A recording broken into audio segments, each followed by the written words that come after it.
Bapak Ibu hadirin rahimakumullah, alhamdulillah pada malam hari ini dengan curahan rahmat limpahan nikmat Allah kita berkumpul bersama di tempat yang sangat mulia ini. Tadi sudah dibacakan Rotibul Haddad, bacakan Maulid Nabi, bacakan tausiah. Kadosi sampun lebih dari cukup. Lamun kon ceramah maning bukan kewaregen doang nih. Tapi alhamdulillah bahwa acara kita pada malam hari ini juga sekaligus bertepatan dengan awal daripada tahun baru Hijriah. Saat ini kita berada di bulan Muharram. Mudah-mudahan di tahun ini Allah angkat segala musibah dan cobaan. Allah selamatkan kita semua, kuatkan keimanan, kabulkan segala hajat dan doa kita. Selalu Bapak dan Ibu ketika pergantian hari, pergantian bulan, pergantian waktu yang menjadi pembahasan di dalam tahun baru Islam itu dua hal. Yang pertama adalah hijrahnya junjungan kita baginda Nabi besar Muhammad, sebuah peristiwa yang luar biasa.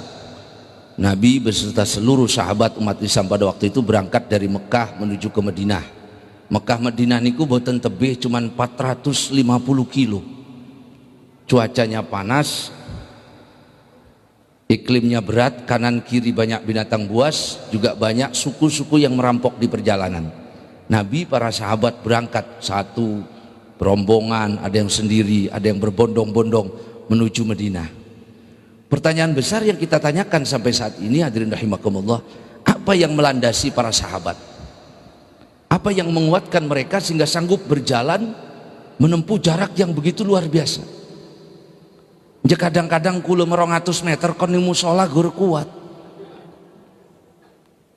Apalagi suruh berjalan 450 kilo. Jawabnya cuma satu kata ulama, apa yang ada di dada mereka pada waktu itu menguatkan mereka mampu melewati berbagai tantangan dan rintangan, yaitu keyakinan mereka, keimanan kita kepada Allah Subhanahu. Para sahabat Nabi bukan orang yang banyak ilmu, bukan orang yang banyak ibadah, tapi keimanan mereka tidak akan ada yang menyamai dari umat manapun, atau umat setelah para sahabat tidak akan mampu menyamai keimanannya para sahabat. Dari keimanan itulah yang kemudian membuat hidup mereka menjadi sukses. Keyakinan mereka kepada Allah. Zaman seniki niki yakin kula niki nyangkin suwi nyangkin tipis, kepepet karo krisis. Komo zaman ini zaman pandemi meketen, nyangkin suwi wong nyangkin mboten percaya ning Allah. Orang dulu tidak hebat dari kita, tidak lebih cerdas dari kita, tidak lebih kaya dari orang sekarang, tapi orang dulu diberikan kekuatan keimanan yang luar biasa.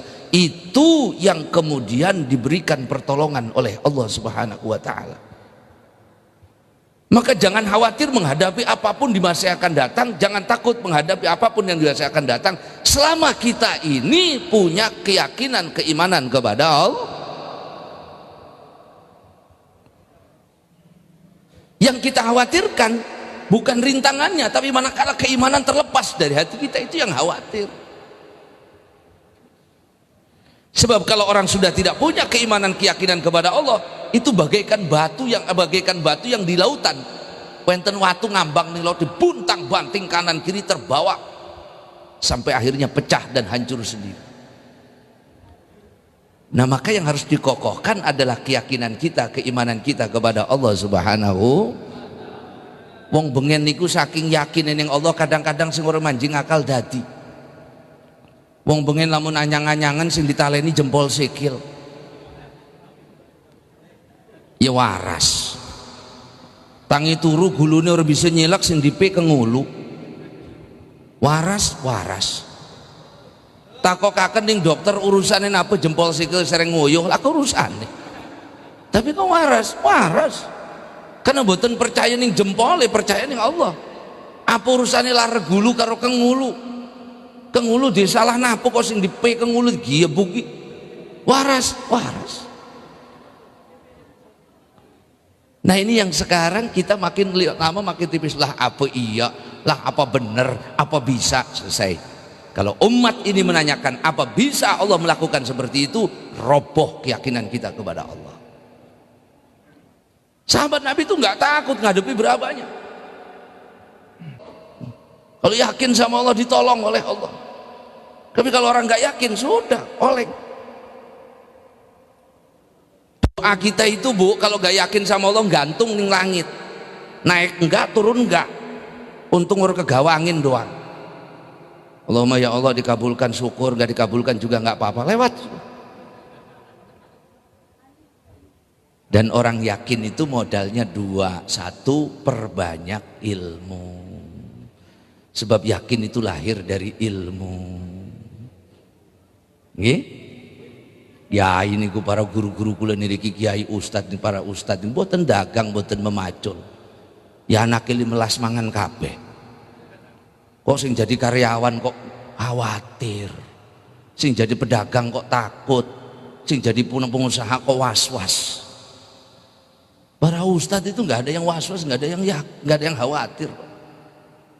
Dan alhamdulillah dikasih makan semua anak-anaknya oleh Allah.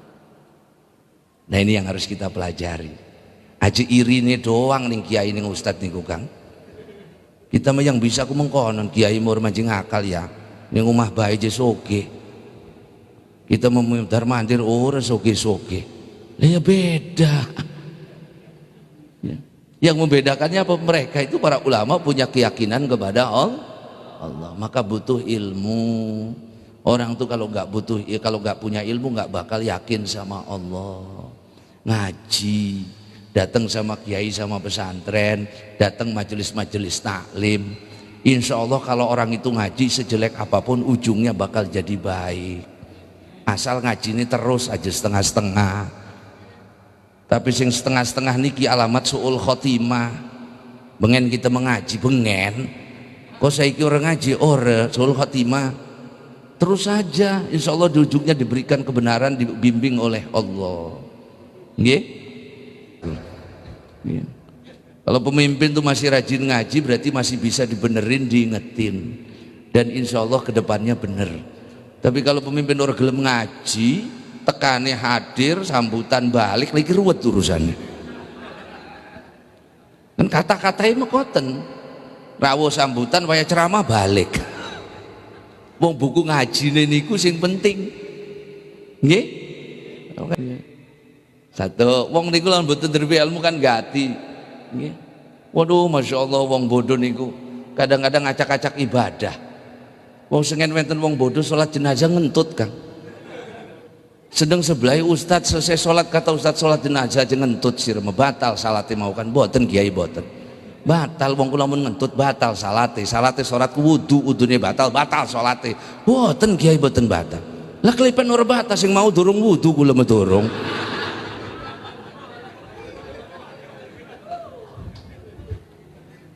Sios kudu ndrebe ilmu nggih. Sing kekalih kudu rajin nginget maring Allah. Lah wenten zikir, wenten rotibul haddad, wenten maulidan niku ngingetaken maring Allah. Zikir niku tetaline ati. Ati niku lamun mboten ditaleni mlayu-mlayu. Nggih? Kudu di kemudian hati betul-betul ngikat, yang mengikat hati kita ini apa? Zikir kita kepada Allah. Wenten sing zikir niku kenceng kados wau niku. Ya.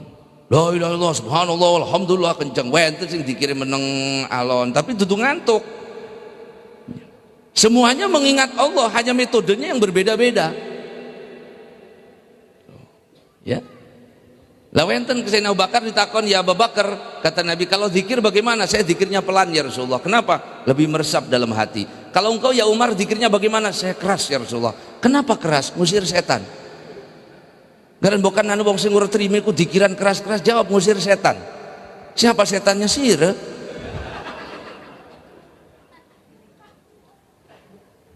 Ya.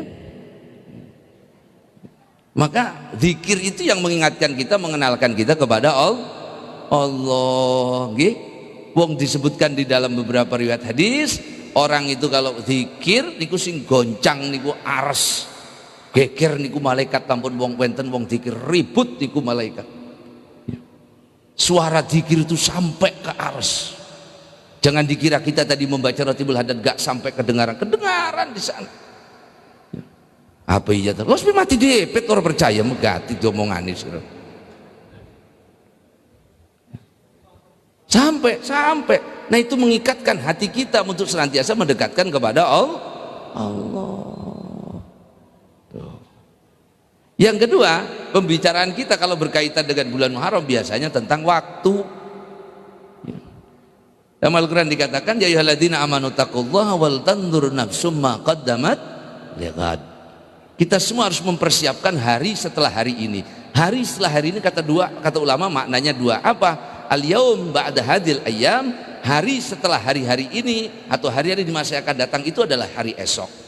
Ada lagi pemahaman hari esok adalah hidup setelah hidup ini adalah hari esok. Maka setiap kita masuk pertambahan waktu yang harus dipikirkan apa yang sudah kita persiapkan untuk hari esok. Baik itu hari esok hari setelah hari ini ataupun hari esok nanti setelah hidup dari dunia ini. Cirinya akhir zaman itu kata wong mati ngedadak. Nah, sedikit benar dikatakan Nabi, sedikit kata wong mati ngedadak. Boten musyawarah, boten rapatan, debit mati.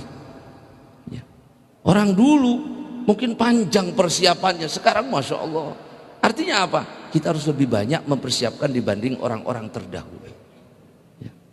Kita harus banyak memikirkan hidup setelah hidup di dunia ini. Saya katakan hari ini adalah milik kita, hari kemarin adalah kita akan bertanggungjawabkan, hari esok itu bukan milik kita, apa kita sampai apa enggak, maka itu harus diperjuangkan. Bagaimana Cilegon besok, tahun yang akan datang, itu adalah harus diperjuangkan. Kelipun, karena memang itu hari esok, hari setelah hari ini. Sama, kita juga memperjuangkan akhirat. Wong hidup di dunia ini cuma nandur kok, transit sebentar, setelah itu ditinggalkan. Seluruh yang ada di dunia kita tinggalkan. Kadang-kadang kula ku oning sing mengkotenku tapi ora dilakoni. Duwe rabi sing ayu, anak soleh-solehah ditinggalkan. Jangankan harta kita, anak istri kita pun kita tinggalkan. Ibu punya suami yang gagah nurut ditinggalkan. Pesan Al-Quran cuma satu menghadapinya apa? Bertakwalah kepada Allah. Wong sing takwa niku dudu sing takut istri tua. Sebab lamun takwa niku maknane takut istri tua kayaknya sing hadir ki setipe kabeh. Tapi makna takwa niku sios wong sing takwa niku wong sing taat maring Allah. Berarti yuk untuk mempersiapkan ke depan tingkatkan kualitas ketaatan kita kepada Allah. Sing tahun wingi ngaji ini jarang-jarang, sekarang sudah sampai Muharram ya setau dirubah.